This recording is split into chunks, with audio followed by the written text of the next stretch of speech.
मेरे प्यारे छात्रों, द एजुकेशन वर्ल्ड में आप सभी लोगों का बहुत बहुत स्वागत है। उम्मीद करते हैं आप सभी लोग अच्छे होंगे। इसी उम्मीद इसी कामना के साथ शुरू करते हैं आज का ये क्लास। इस क्लास में आज बात कर रहे हैं हम बिहार एसएससी का एडुटेरिया प्रकाशन का यह प्रैक्टिस सेट है जो वॉल्यूम 2 है। यहाँ दिख रहा होगा आप लोग को, ये वॉल्यूम 2 है। एडुटेरिया का जो क्वेश्चन का लेवल काफी अच्छा है, मैंने बता चुका आप लोग को। इससे पिछले कई वीडियो में देखिएगा। संयुक्त द्वितीय इंटर स्तरीय संयुक्त प्रतियोगिता परीक्षा 2024 की बात कर रहे हैं। अब यह टोटल 15 मॉडल प्रैक्टिस सेट है और आज हम इस एडुटेरिया प्रकाशन के सबसे अंतिम प्रैक्टिस पेपर की बात करेंगे। 15वें प्रैक्टिस पेपर की बात करेंगे। देख रहे हैं, यह मेरा सबसे लास्ट प्रैक्टिस पेपर यानी 15वां प्रैक्टिस पेपर है। इससे पहले अभी तक हमने पूरा 14 प्रैक्टिस सेट देख चुके हैं। ये आज मेरा लास्ट है, तो आप लोगों ने सपोर्ट किया, इसके लिए बहुत बहुत धन्यवाद। इस वीडियो को आप लोग अधिक से अधिक लोगों तक शेयर नहीं कर पाए हैं और कुछ बहुत ऐसे लोग हैं जो पूरी तरह सपोर्ट नहीं कर पाए दिल खोल कर। मुझे लगा कि आप लोग को मैथ क्लास स्टार्ट कर पाऊंगा, लेकिन फिलहाल अभी बहुत समय लगेगा, पर जब भी हो सब शुरू करूंगा जरूर। उन सभी छात्रों को बहुत बहुत धन्यवाद जिन्होंने मेरा इतना सपोर्ट किया है। तो आज के इस वीडियो में ये मेरा लास्ट होगा इसका। उसके बाद आप लोगों को जो है, इसके बाद आप लोगों को एक ज्ञान बिंदु जो आता है, ज्ञान बिंदु सरकार ज्ञान बिंदु जीएस एकेडमी एक है, उनका भी एक प्रैक्टिस सेट आता है जो पटना के सर हैं, जो ज्ञान दर्शन पब्लिकेशन से दिया जाता है। रोशन सर है जिनका प्रैक्टिस पेपर बिहार एसएससी का भी है, उनका भी अच्छा है। तो अगले दिन से आप लोग को इसके बाद जो है वो आप लोग को वो मिलेगा। तो अब उनका प्रैक्टिस बीएसएससी का उनका प्रैक्टिस सेट मिलेगा आप लोग को। चलिए इसी के साथ शुरू करते हैं। आप लोग अपने जोश जुनून को यूं ही कायम रखिए और ऐसा नहीं कि कोई प्रैक्टिस सेट को आपने एक बार देखा तो आपको याद हो गया। अपने जोश जुनून को बरकरार रखिए और एकदम तैयारी में लगे रहिए इस बार, ठीक है। एग्जाम थोड़ा डिले होगा पर होगा जरूर। बीच में बिहार पुलिस का कुछ डेट और बीएसएससी का कुछ डेट बीच में मैच कर रहे हैं, तो उसके कारण मुझे लगता है कि बिहार पुलिस पहले ही हो जाएगा, बाद में उसके बाद बीएसएससी होगा, पर बहुत दिन बाद नहीं होगा, जस्ट बाद ही होगा। इसलिए तैयारी में लगे रहिए। इस बार 2025 जो आपके लिए आपके जीवन को सफल बनाने का साल है, अपने माता पिता को सपने को सच करने का साल है। तो आइए बात करते हैं आज के इस क्वेश्चन पे। आप लोग जानते हैं इसमें टोटल 150 क्वेश्चन पूछे जाएंगे। एक क्वेश्चन 4 नंबर का होगा, 600 नंबर के क्वेश्चन होंगे, 4 अंक देते हैं एक के लिए। गलत उत्तर यानी नेगेटिव मार्किंग 1 नंबर का नेगेटिव मार्किंग होगा आपका, दिख रहा होगा आपको। समय 2 घंटा 15 मिनट का आप लोग को मिलता है। तो इसी के साथ शुरुआत करेंगे आज का। ये मेरा पहला क्वेश्चन है। रुकना नहीं है, आगे बढ़ते रहना है और आप लोग लगातार हमारे वीडियो से, मेरे चैनल से जुड़े रहिए। और नहीं, ऐसा नहीं है कि आप लोग एक बार देख ले वीडियो तो आपको लगता है कि आपके दिमाग में सारा क्वेश्चन आ गया। कहा जाता है सफलता का सबसे मूल मंत्र क्या है? प्रैक्टिस। अगर आप जितना प्रैक्टिस करेंगे उतना सफलता के आप करीब पहुंचेंगे। इसलिए practice is more important for your success. आइए नेक्स्ट क्वेश्चन की तरफ चलते हैं। एमनेस्टी इंटरनेशनल निम्नलिखित में से किससे संबंधित है? तो एमनेस्टी इंटरनेशनल किससे संबंधित है? तो मानव अधिकार से। सही उत्तर ऑप्शन बी। आइएगा अगले प्रश्न की तरफ चलते हैं। अगला प्रश्न मेरा कह रहा है योकोहामा रणनीति निम्नलिखित में से किससे संबंधित है? तो योकोहामा रणनीति जो है ये आपदा प्रबंधन से संबंधित है। सही उत्तर ऑप्शन सी होगा। नेक्स्ट क्वेश्चन की तरफ चलते हैं। नेक्स्ट क्वेश्चन कह रहा है बीज बचाओ आंदोलन का संबंध किस राज्य से है? तो बीज बचाओ का संबंध उत्तराखंड से है। सही उत्तर ऑप्शन बी होगा। बीज बचाओ आंदोलन टिहरी उत्तराखंड में किसानों द्वारा शुरू किया गया आंदोलन है। चलिए नेक्स्ट क्वेश्चन की तरफ चलते हैं। तो ये उत्तराखंड से संबंधित है। अगला क्वेश्चन मेरा कह रहा है चौथा नंबर, अंतर्राष्ट्रीय मुद्रा कोष की स्थापना किस वर्ष हुई थी? तो अंतर्राष्ट्रीय मुद्रा कोष की स्थापना 1944 में हुई। सही उत्तर ऑप्शन बी होगा। नेक्स्ट क्वेश्चन की तरफ चलते हैं। नेक्स्ट क्वेश्चन 5 नंबर मेरा कह रहा है ज्ञानपीठ पुरस्कार पाने वाला प्रथम भारतीय महिला कौन थी? तो ज्ञानपीठ पुरस्कार पाने वाला प्रथम भारतीय महिला आशापूर्णा देवी है। सही उत्तर ऑप्शन ए हो जाएगा। नेक्स्ट क्वेश्चन की तरफ चलते हैं। नेक्स्ट क्वेश्चन मेरा कह रहा मुद्रा अवमूल्यन का परिणाम होता है। तो मुद्रा अवमूल्यन का परिणाम क्या होता है? तो ये हो जाएगा आपका निर्यात में वृद्धि और भुगतान संतुलन में सुधार। सही उत्तर आपका ऑप्शन ए हो जाएगा, सॉरी बी हो जाएगा। ऑप्शन बी है आपका, लगा बी में रहे बोले में रहे मिस्टेक। ऑप्शन बी आपका सही उत्तर होगा। आइएगा नेक्स्ट क्वेश्चन मेरा कह रहा है सर्व शिक्षा अभियान के तहत केंद्र और राज्य सरकार के मध्य वित्तीय व्यवस्था को किस अनुपात में विभाजित किया गया है? कहने का मतलब है सर्व शिक्षा अभियान के तहत केंद्र सरकार और राज्य सरकार दोनों के बीच में पैसों का जो होता है, जो वित्तीय लेन देन का वो बंटवारा किस किस अनुपात में देते हैं। राज्य सरकार कितना और केंद्र सरकार कितना देती है? तो केंद्र सरकार 60 और राज्य सरकार 40 देती है। यानी कि समझ लीजिए 100 रुपया खर्च हो रहा है तो सेंट्रल गवर्नमेंट 60 रुपया देगा और स्टेट गवर्नमेंट 40 रुपया देगा इस पे, ठीक है। 60 और 40 का रेशियो पे काम करता है। हाँ, आइए नेक्स्ट क्वेश्चन की तरफ चलते हैं। नेक्स्ट क्वेश्चन मेरा कह रहा न्यूनतम समर्थन मूल्य की घोषणा कब की जाती है? न्यूनतम समर्थन मूल्य की घोषणा फसल की बुआई से पहले की जाती है। सही उत्तर option A is right answer. Next question की तरफ चलते हैं। नेक्स्ट क्वेश्चन मेरा कह रहा है बैंकिंग लोकपाल योजना की शुरुआत कब की गई? तो बैंकिंग लोकपाल योजना की शुरुआत जून 1995 में की गई थी। सही उत्तर ऑप्शन सी। आइएगा अगले प्रश्न की तरफ चलेंगे। अगला प्रश्न मेरा 10 नंबर कह रहा क्वेश्चन यहाँ पढ़ लीजिए, नेक्स्ट पेज में आंसर है। भारतीय उच्चायुक्त के पद का किस अधिनियम से सृजन हुआ है? भारतीय उच्चायुक्त के पद का किस अधिनियम से सृजन हुआ है? तो आइए देखते हैं इनका सृजन जो हुआ है। भारतीय काउंसिल अधिनियम 1909, ये नहीं होगा आपका, गलत है। भारत सरकार अधिनियम 1919 दूसरा आपका ऑप्शन सही होगा। Option B is right answer. आइएगा अगले प्रश्न की तरफ चलते हैं। अगला प्रश्न मेरा कह रहा है 11 नंबर। 11 नंबर मेरा क्वेश्चन है निम्नलिखित में से भारतीय संविधान के किस संशोधन द्वारा अनुच्छेद 19(1)(c) में सहकारी समितियां शब्द जोड़ा गया? सहकारी समितियां शब्द जोड़ा गया तो ये हो जाएगा 97वां संशोधन अधिनियम 2011 में, ठीक है। 97 संशोधन अधिनियम 2011। सही उत्तर ऑप्शन डी होगा, डी इज राइट आंसर। आइएगा अगले प्रश्न की तरफ चलते हैं। अगला प्रश्न मेरा कह रहा केंद्रीय सतर्कता आयोग का कार्यकाल होता है। केंद्रीय सतर्कता आयोग का कार्यकाल कितने वर्षों तक और कितने वर्षों का होता है और कितने वर्ष की उम्र तक होता है? तो ये जो होगा आपका 4 वर्ष या 65 वर्ष की आयु तक। आप 4 वर्ष तक करें या फिर आपका 65 वर्ष हो गया है तब आप रिटायरमेंट हो जाएंगे, ठीक है। तो सही उत्तर आपका ऑप्शन बी होगा। आइएगा अगले प्रश्न की तरफ चलेंगे। अगला प्रश्न मेरा कह रहा है 13 नंबर। निम्नलिखित में से वे कौन से मूल अधिकार हैं जो केवल भारतीय नागरिकों को प्राप्त है? भारतीय नागरिकों को प्राप्त है तो वो कौन सा होगा? अनुच्छेद 15, 16, 19, 29 और 30 है। यह है भारतीय नागरिकों को प्राप्त है। सही उत्तर ऑप्शन सी हो जाएगा, ठीक है। अगर आपको कुछ बता दें तो देखिएगा, जैसे कि अनुच्छेद 15 की बात करें तो 15 की जब हम बात करेंगे तो इसमें धर्म, मूल वंश, जाति या लिंग स्थान के आधार पर आपके साथ कोई भेदभाव नहीं कहते। अनुच्छेद 15 में इस बात को कहा गया, ठीक है। अनुच्छेद 16 में जो कहा गया है, अनुच्छेद 16 में लोक नियोजन के अवसर की समानता दी गई है, ठीक है। अनुच्छेद 19 की बात करें तो अनुच्छेद 19 में जो है वाक की स्वतंत्रता यानी बोलने की स्वतंत्रता आपको दी गई है, ठीक है। और अनुच्छेद 29 की बात करें तो अनुच्छेद 29 में अल्पसंख्यक वर्ग के हितों का संरक्षण कहा गया है, ठीक है। चलिए आते हैं नेक्स्ट क्वेश्चन। मेरा 14 नंबर मेरा क्वेश्चन कह रहा है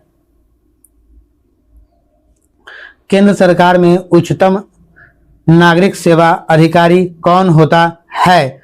उच्चतम नागरिक सेवा अधिकारी कौन होता है? तो ये हो जाएगा मंत्रिमंडल सचिव। सही उत्तर ऑप्शन बी होगा। आइएगा नेक्स्ट क्वेश्चन की तरफ चलते हैं। नेक्स्ट क्वेश्चन मेरा 15 नंबर है। किस संविधान संशोधन के अंतर्गत राष्ट्रीय आपात स्थिति लागू करने के लिए आंतरिक अशांति के स्थान पर सशस्त्र विद्रोह का आधार रखा गया था? सशस्त्र विद्रोह का आधार रखा गया था। तो ये हो जाएगा 44वां संविधान संशोधन 1978। सही उत्तर आपका ऑप्शन ए हो जाएगा। आइएगा अगले प्रश्न की तरफ चलते हैं। अगला प्रश्न मेरा कह रहा है 16 नंबर, सभी राज्यों के लिए उच्चतम न्यायालयों की व्यवस्था होगी, संविधान के किस अनुच्छेद में वर्णित है? तो ये संविधान के किस अनुच्छेद में वर्णित है? अनुच्छेद 214 में। सही उत्तर ऑप्शन बी होगा। B is right answer. Next question की तरफ चलते हैं। नेक्स्ट क्वेश्चन मेरा कह रहा है गंगा की सहायक नदियां जो नीचे वर्णित है इनमें से कौन सी नदी उत्तर की ओर प्रवाहित होती है? कौन सी नदी उत्तर की ओर प्रवाहित होती है? तो सोन नदी उत्तर की ओर प्रवाहित होती है। सही उत्तर ऑप्शन सी होगा। आइएगा नेक्स्ट क्वेश्चन की तरफ चलते हैं। नेक्स्ट क्वेश्चन मेरा कह रहा है नेशनल रिमोट सेंसिंग एजेंसी कहाँ स्थित है? National remote sensing agency Hyderabad में स्थित है। सही उत्तर ऑप्शन बी होगा। B is right answer. आइएगा नेक्स्ट क्वेश्चन चलते हैं। 19 नंबर। 19 में मेरा क्वेश्चन कह रहा है म्यांमार के साथ भारत के कितने राज्यों की सीमा साझा है? यानी राज्यों की साझी सीमा है कितने राज्यों की म्यांमार के साथ? तो म्यांमार के साथ जो है 4 राज्यों की सीमा है। सही उत्तर ऑप्शन सी होगा। ठीक है, वो 4 राज्य क्या क्या है? तो अरुणाचल प्रदेश है, अरुणाचल है, ठीक है, नागालैंड है, नागालैंड है, मणिपुर है और मिजोरम है। ठीक है, अरुणाचल, नागालैंड, मणिपुर और मिजोरम है। ठीक है, ये चारों राज्य जो है म्यांमार के साथ लगी हुई है, सटा हुआ है। आइएगा नेक्स्ट क्वेश्चन मेरा कह रहा कौन सुमेलित नहीं है? तो पर्वत दर्रा और राज्य ये दोनों में कौन सुमेलित नहीं है? तो सिपकिला दर्रा हिमाचल प्रदेश में, ये सही है। बॉमडिला अरुणाचल प्रदेश में, ये भी सही है। नाथुला मेघालय में, नाथुला मेघालय में ये नहीं है। जो जिला जम्मू कश्मीर में है, ये भी सही है। तो कौन सा नहीं है पूछ रहा है, तो आपका सी नहीं है। तो सही उत्तर आपका ऑप्शन सी हो जाएगा। ठीक है, नाथुला दर्रा मेघालय में नहीं है। ये नाथुला दर्रा कहाँ है? तो ये है सिक्किम में है। कहाँ है? सिक्किम में है। आइए अगले प्रश्न की तरफ चलते हैं। 21 नंबर। 21 में मेरा क्वेश्चन कह रहा है निम्नलिखित में से कौन सी एक नदी पश्चिम की ओर बहने वाली नदी नहीं है? पश्चिम की ओर बहने वाली नदी नहीं है तो कौन होगा? ताम्रपर्णी नदी, जो पश्चिम की ओर नहीं बहती है। ये कहाँ बहती है? तो ये पूर्व की दिशा में बहती है, पूर्व की दिशा में। ठीक है, बाकी सभी नदी ये सब पश्चिम की दिशा में बहती है। तो सही उत्तर आपका ऑप्शन डी हो जाएगा। आइएगा नेक्स्ट क्वेश्चन में कर रहे 22 नंबर। 22 नंबर मेरा क्वेश्चन है निम्नलिखित कथनों में कौन सही नहीं है? कौन सा सही नहीं है? तो हो जाएगा आपका काली मिट्टी को स्थानीय भाषा में रेगुर कहा जाता है। हाँ, कहा जाता है कि काली मिट्टी को रेगुर मिट्टी, कपासी मिट्टी भी कहा जाता है। ठीक है, क्रैप्स के अनुसार रेगुर मिट्टी अनिवार्य रूप से एक परिपक्व मिट्टी है। हाँ है, एक परिपक्व मिट्टी है। आइएगा काली मिट्टी की आर्द्रता नमी धारण करने में उच्च क्षमता होती है। हाँ, तभी तो इसको कपास की खेती के लिए नमी वाली मिट्टी चाहिए। आइए काली मिट्टी हिमालय क्षेत्र में पाई जाती है? नहीं, ये गलत है। काली मिट्टी हिमालय के क्षेत्र में नहीं पाई जाती और ये वाला गलत है। तो सही उत्तर आपका ऑप्शन डी होगा, क्योंकि यहाँ सही नहीं है वही पूछ रहा है, तो ये सही नहीं है। तो डी इज राइट आंसर। आइएगा नेक्स्ट क्वेश्चन 23 नंबर। भारत के निम्नलिखित में से किस राज्य में सर्वाधिक वन आच्छादित क्षेत्र है? वन आच्छादित क्षेत्र है कहाँ है? तो मध्य प्रदेश। सही उत्तर ऑप्शन सी होगा। C is right answer. आइएगा नेक्स्ट क्वेश्चन की तरफ चलते हैं। नेक्स्ट क्वेश्चन मेरा 24 नंबर, परमाणु में कक्षाओं को भरने का क्रम नियंत्रित होता है, कैसे होता है? तो ये होगा हाइजेनबर्ग के अनिश्चितता के सिद्धांत द्वारा, हाइजेनबर्ग के अनिश्चितता के सिद्धांत द्वारा। सही उत्तर ऑप्शन बी होगा, बी इज राइट आंसर। आइएगा नेक्स्ट क्वेश्चन 25 पे चलते हैं।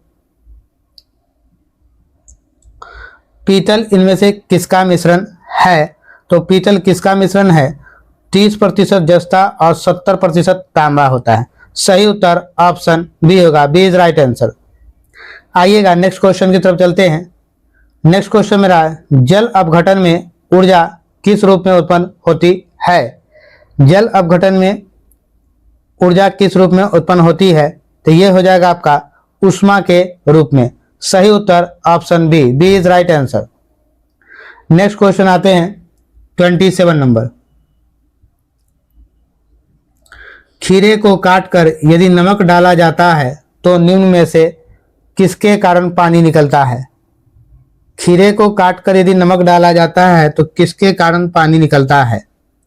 यह हो जाएगा प्रासरण के कारण। सही उत्तर ऑप्शन सी होगा, C is right answer. 28 number मेरा क्वेश्चन कह रहा, ऑक्सीजन के बाद सबसे अधिक उपलब्ध कौन सा मूल तत्व है?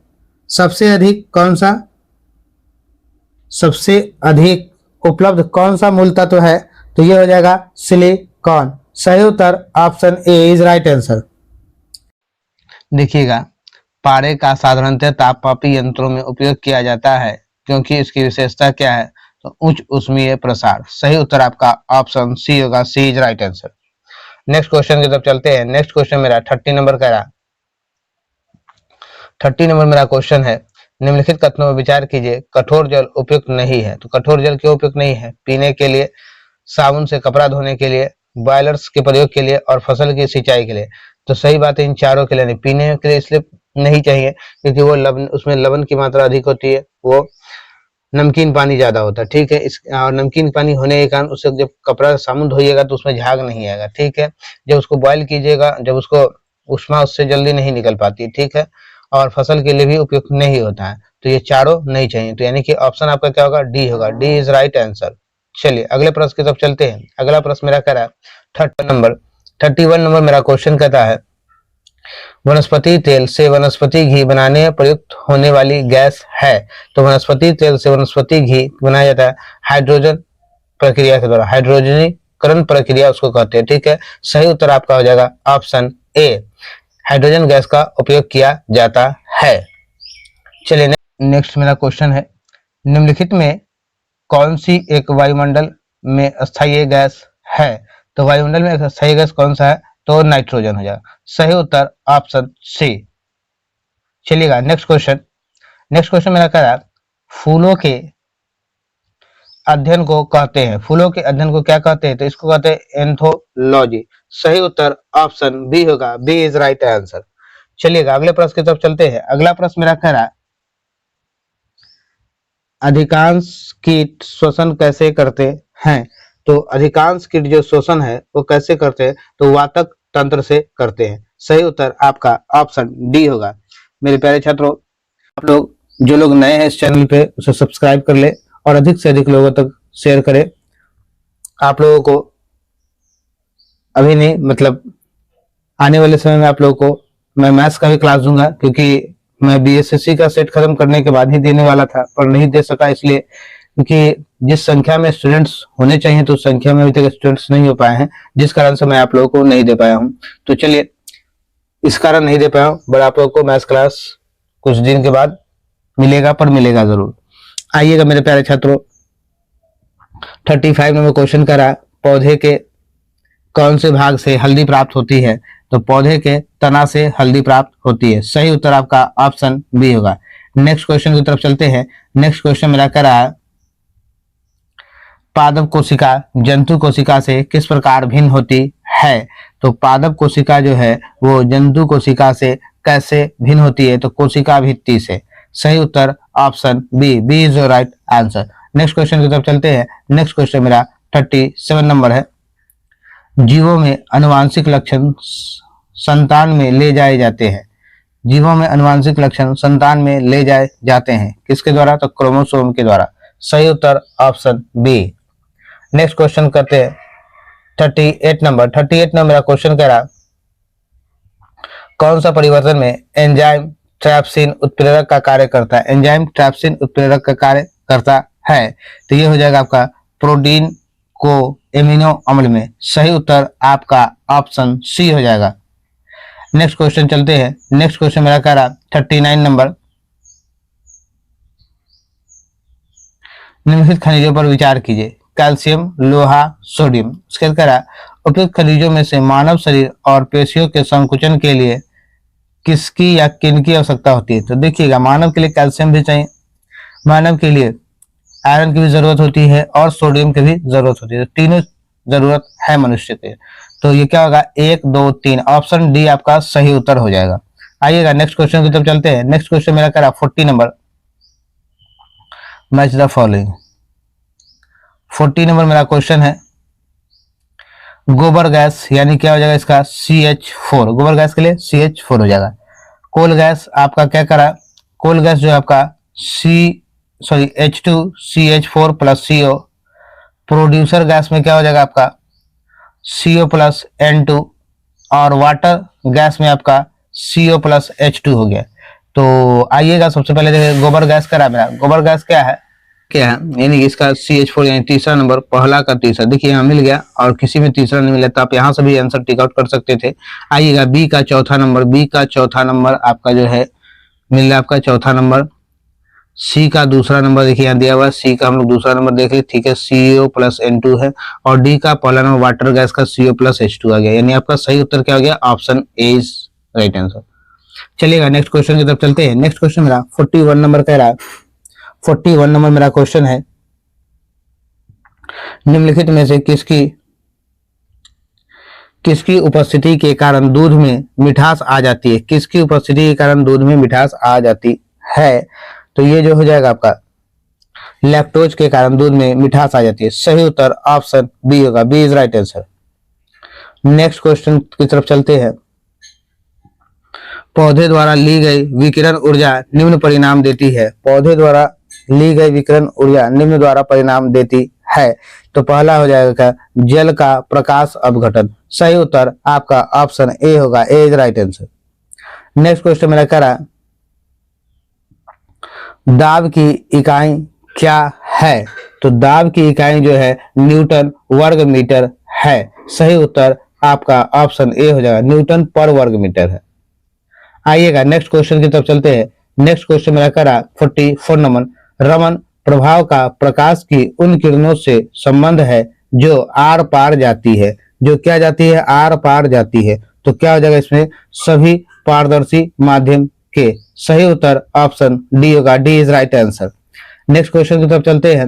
नेक्स्ट क्वेश्चन मेरा कह रहा रात के समय खुले आकाश में तारों के टिमटिमाने को किससे समझाया जा सकता है?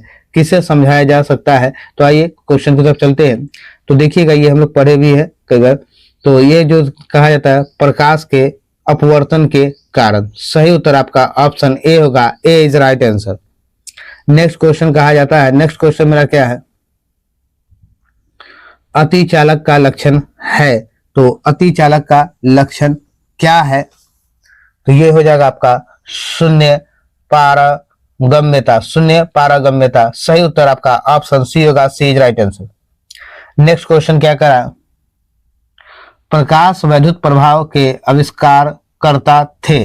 प्रकाश वैद्युत प्रभाव के आविष्कारकर्ता कौन थे? तो हर्ट्ज थे। सही उत्तर आपका ऑप्शन ए होगा। अगले प्रश्न की तरफ बढ़ते हैं। अगला प्रश्न करा निम्नलिखित में कौन सुमेलित नहीं है? तो इनमें से कौन सा सुमेलित नहीं है? एनीमोमीटर वायु की चाल, अमीटर विद्युत धारा, टोक्योमीटर दाबांतर, पायरोमीटर उच्च ताप। तो देखिएगा आपका जो है एनीमोमीटर से वायु की चाल मापा जाती है। सही बात है। दूसरा कह रहा अमीटर से विद्युत धारा मापा जाता है। ये भी बात सही है। अब तीसरा कह रहा टोक्योमीटर से दाबांतर। टोक्योमीटर से दाबांतर नहीं है, इससे जो है सर्वेक्षण क्या है? ये एक प्रकार का जो है टोक्योमीटर सर्वेक्षण उपकरण है। क्या है? सर्वेक्षण उपकरण है।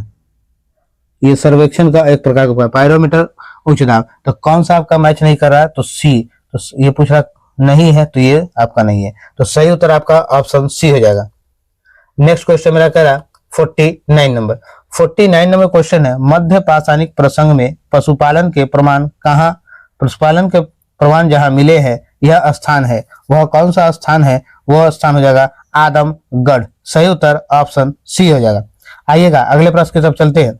अगला प्रश्न मेरा 50 नंबर का रहा, ऐतिहासिक स्रोत के रूप में उपलब्ध विश्व प्रसिद्ध कंधार के अभिलेख की लिपि क्या है? तो अभिलेख की लिपि जो है मेरा वो कौन सी हो जाएगी? यूनानी और अरमाइक है। सही उत्तर ऑप्शन डी, यूनानी और अरमाइक। अगले प्रश्न की तरफ चलते हैं। अगला प्रश्न मेरा 51 नंबर है। 51 नंबर मेरा क्वेश्चन कह रहा है,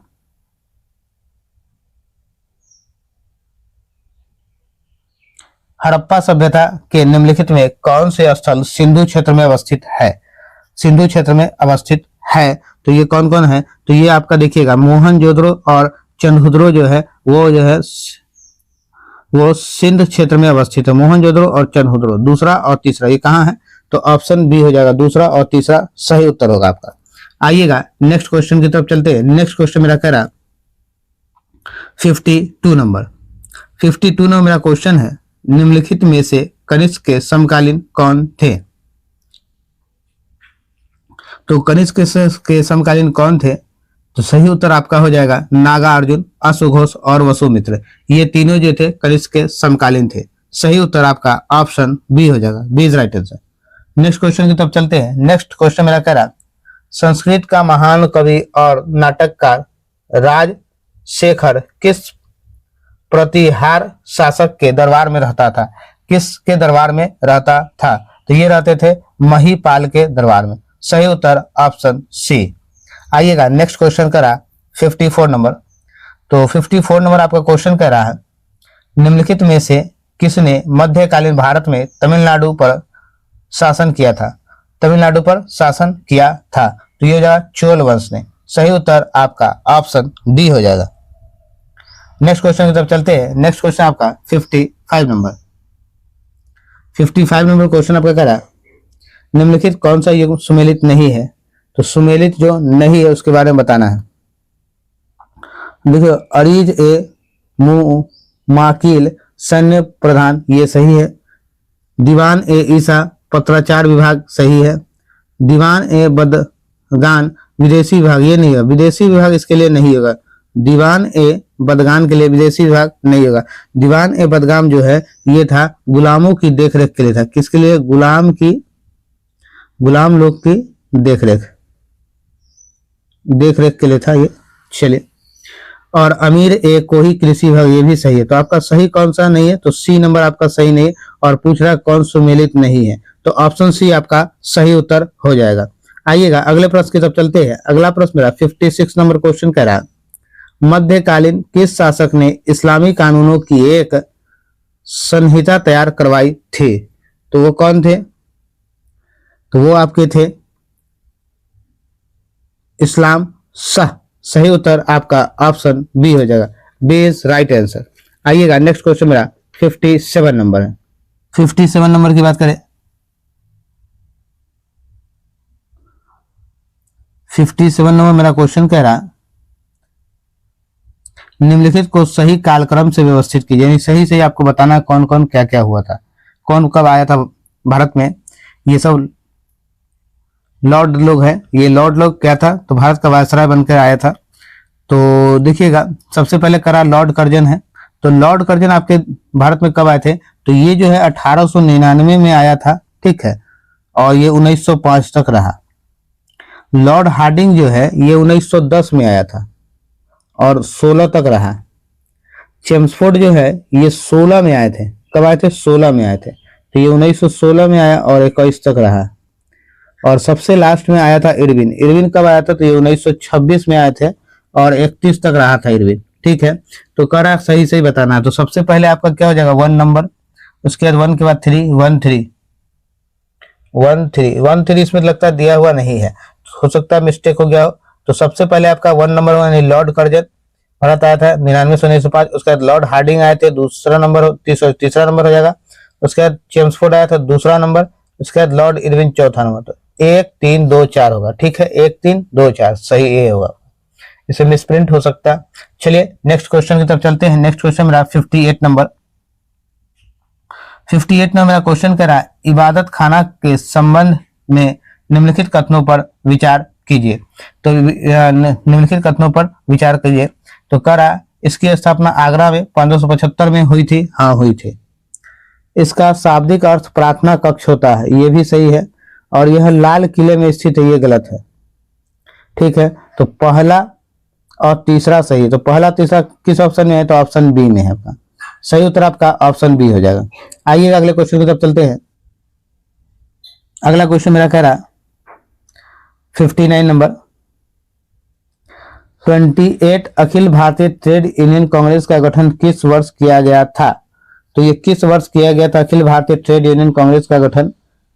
तो ये किया गया था आपका 1920 में। सही उत्तर आपका ऑप्शन बी हो जाएगा। नेक्स्ट क्वेश्चन की तरफ चलते हैं। नेक्स्ट क्वेश्चन मेरा 60 नंबर का रहा निम्नलिखित में से कौन सुमेलित नहीं है? तो इसमें से कौन सुमेलित नहीं है? तो ये हो जाएगा आपका पूना सार्वजनिक सभा केशव चंद्र सेन, ठीक है, ये आपका सुमेलित नहीं है। इसका केशव चंद्र सेन नहीं होगा, इसका होगा एमजी यानी महादेव गोविंद रानडे, एमजी रानडे, ठीक है, एमजी रानडे होगा, महादेव गोविंद रानडे। सही उत्तर हो गया आपका ऑप्शन डी। बाकी ये सब एशियाटिक सोसाइटी ऑफ बंगाल की स्थापना विलियम जोन्स ने किया था, बंगाल विलियम ने जोन्स ने किया था। Young Bengal Henry William Derozio ने किया था। और लैंड होल्डर सोसाइटी की स्थापना द्वारका नाथ टैगोर ने किया था। तो ये केशव चंद्र से नहीं किए थे, एमजी रानडे ने किए थे। सही उत्तर हो गया आपका ऑप्शन डी। आइएगा 61 की तरफ चलते हैं। 61 नंबर क्वेश्चन करा सर्वाधिक जैव विविधता कहाँ पाई जाती है, यानी सबसे अधिक जैव विविधता कहाँ पाई जाती है?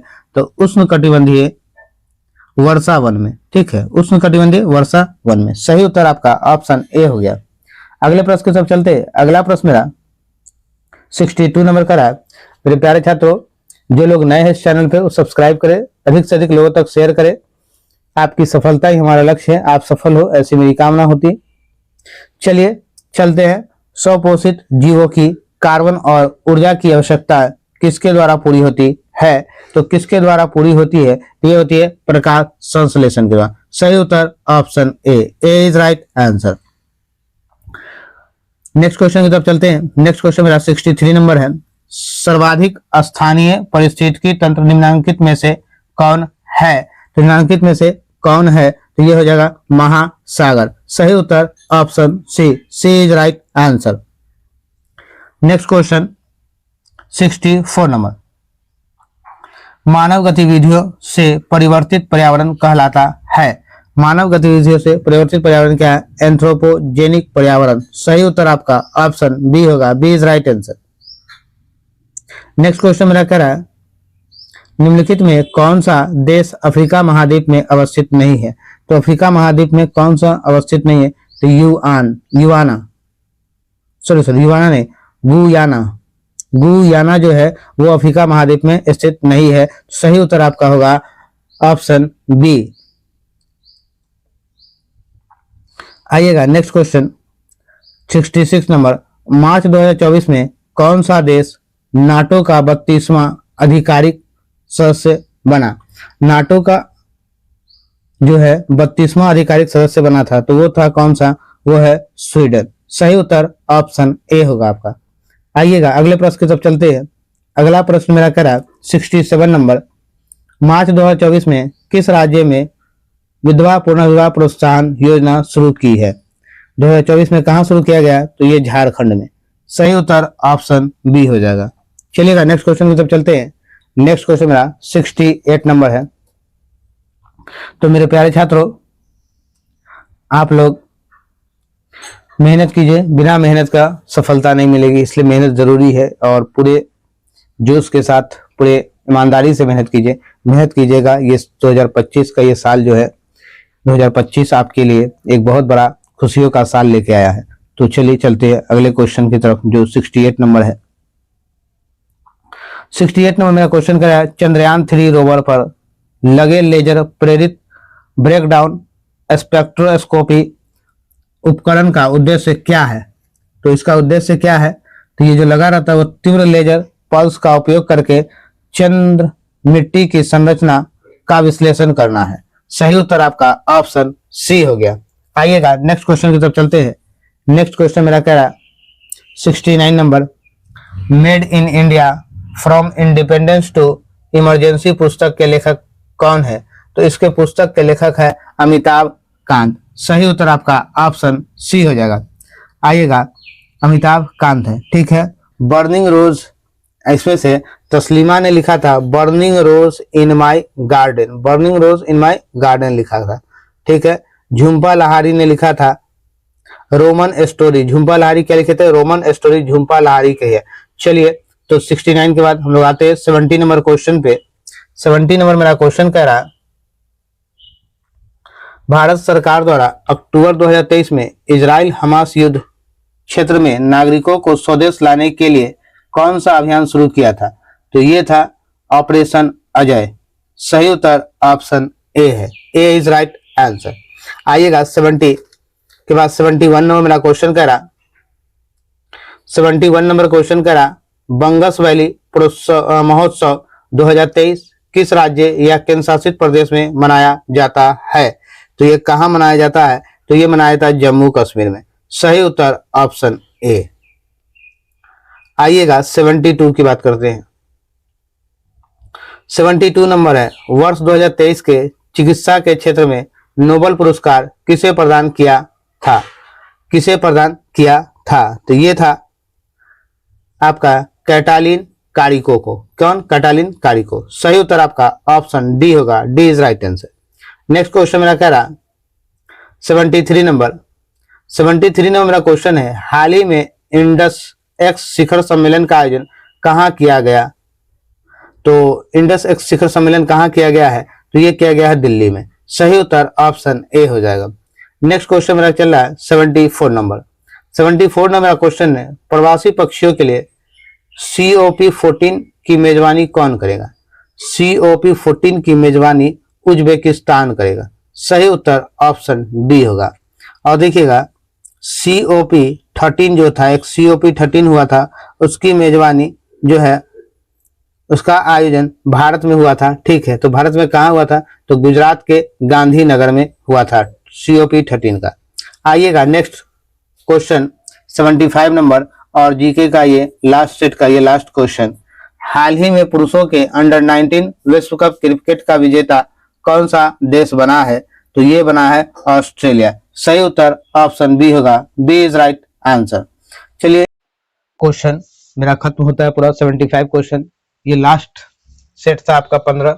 इसके बाद आप लोगों को हम देंगे ज्ञान बिंदु का। आप लोग का वीडियो जो है भी लगातार, ये BSSC का भी लगातार चलता रहेगा। ज्ञान बिंदु के बाद आप लोग को रुक्मणी का भी देंगे। तो आप लोग लगे जुड़े रहिए हमारे चैनल से, और जो लोग नए हैं वो सब्सक्राइब कर लीजिए। और इस बार मेहनत ऐसी करनी है कि सफलता प्राप्त कर लेनी है। तो चलिए मिलते हैं फिर नेक्स्ट वीडियो में। आप लोग को जो है 8:30 से 9:30 के बीच आप लोग को हम डेली जो है BSSC का सेट दे दिया करेंगे। 2:30 से 3:30 के बीच जो मेरा जो है बिहार पुलिस का है, और कुछ वीडियो और बीच बीच में आप लोग को देंगे। उसका टाइमिंग थोड़ा मैनेज करना होगा। और सीटेट का वीडियो भी आप लोग को वीक में 2 से 3 दिन के 2 से 3 बार मिलेगा। तो चलिए चलते हैं हम लोग, फिर मिलेंगे नेक्स्ट क्लास में। तब तक के लिए जय हिंद, जय भारत माता की।